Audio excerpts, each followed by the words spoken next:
Untitled Traders.Doc here. In this video, I'm going to talk about some trading opportunities from a previous week. This is Aussie dollar trade that I took this Monday, and now I will explain why I decided to sell here. This zone here, I recognized it as a significant zone because in the past, it acted as a support and resistance. You can see it on a higher time frames. I also shared it with my community back in June 18th. As you can see, I marked this zone here and I said that I will wait for a reaction. And as you can see, this reaction occurred and price went down. Price reached this zone, so I decided to wait for a reaction. We can see it here, this bearish reaction and the formation of this low. Then price went up to test this previous high, but it didn't break it. After that, we can see another lower low formation, another lower high formation, and another lower low formation. At this point, we have a bearish structure, lower lows and lower highs. So when price went back to form this new lower high formation, I knew that it is a time to look for opportunities to sell. I found that opportunity once I saw this massive bearish candlestick pattern, and I decided to enter here.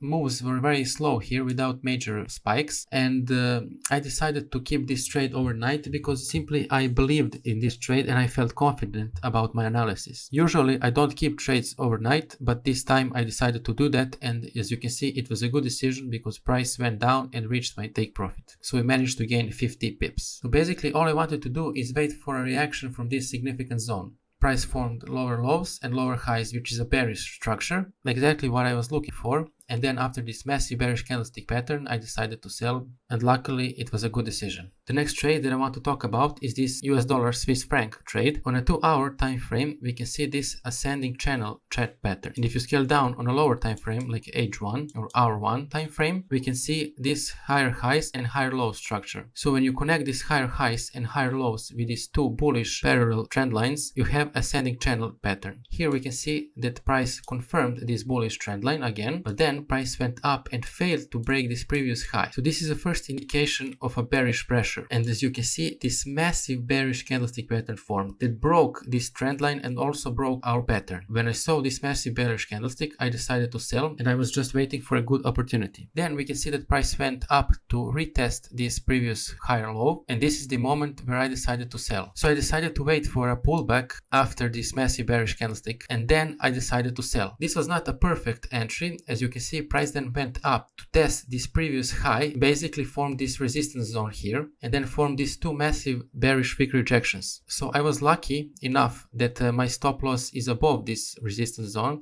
and as you can see, price came very close to hit my stop loss, but luckily for me it didn't. It formed these two massive bearish wick rejections and basically retested this trend line and also tested this previous resistance. After that, price formed this massive bearish move, and right here is where I decided to exit because I didn't want to hold this trade overnight. My initial take profit was here, and the reason for that is because here we can see this major low, so I aimed for this zone here. I saw that my trade is in massive profit, 50 pips. Moves were very slow here, so I decided it is not worth a risk to keep this trade no longer, especially not to keep it overnight, because I can simply close it now and gain 50 pips, which is exactly what I did. Basically, this trade was based on a chart pattern breakout, which is in this case ascending channel. Price then broke it here and I decided to sell. Simple as that. Now I want to talk about this losing trade on a US dollar Canadian dollar pair. We can clearly see the downtrend here, lower highs and lower lows. So I decided to look for opportunities to sell. Price failed to break this high here and then here and then here again. And on a 2-hour time frame, we can see this massive bearish candlestick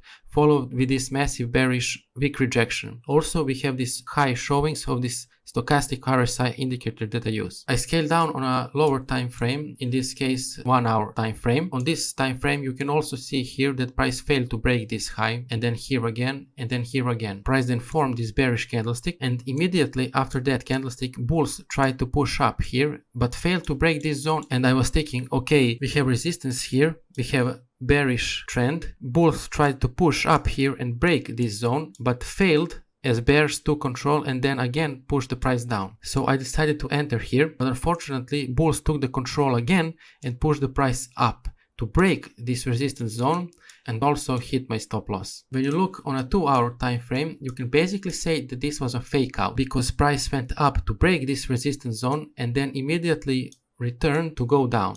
This time I had a plan and I followed it. Unfortunately, it didn't work, but at the end of the day, I was right to expect this bearish pressure. So these things and sudden bullish or bearish pressure or sudden bullish or bearish spikes will occur, and unfortunately, there is nothing we can do about it. We can just follow our plans and act accordingly. This time I did that. I saw a downtrend, okay? Then I saw this resistance. I saw this bearish reaction, so I decided to sell, which makes sense. Unfortunately, it didn't work out this time, but I didn't feel bad about this trade because I followed the plan. In my previous video, I gave you one example. I believe it was CAD JPY. That CAD JPY trade I took without any plan, and it resulted with a stop loss. And you feel bad about it because you know that you didn't follow your rules. This time I had a plan, I followed the rules to try to catch a trend, but unfortunately it didn't work out this time. This time I want to show you an example of a trade that I missed. I didn't took this trade, but it's a very good opportunity. As you can see here, price formed this massive bullish move and broke this previous resistance zone. After that, we can see these slow moves without any opportunities to trade. And in this case, what we do, we wait for a breakout. Breakout occurred here with this massive bullish candlestick, and then price went down to retest this previous resistance zone and also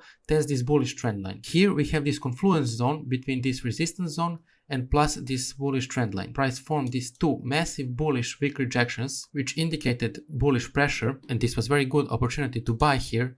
Put a stop loss below these wicks, and as you can see, this was a beautiful opportunity that unfortunately I missed. Also, when you scale down on a lower time frame, in this case 15 minutes time frame, you can see here that price retested this previous resistance with massive bullish candlestick. Also, we can say here that price formed this double bottom chart pattern. Plus, we have these low showings of this stochastic RSI indicator, which indicates bullish pressure. To confirm this, we also have neckline retest. So after price broke this double bottom here, it retested this neckline here with this massive wick rejections. This was clear indication the price is about to go up, and as you can see here, it formed this massive bullish move. If you follow me for some time, you are familiar with this double bottom pattern and other chart patterns. Price formed this one bottom, second bottom, and then broke this neckline. And also here it retested this neckline. This is exactly what happened here in this example. Plus here we have these low showings of stochastic RSI indicator, and when you combine all these tools, it becomes much easier to trade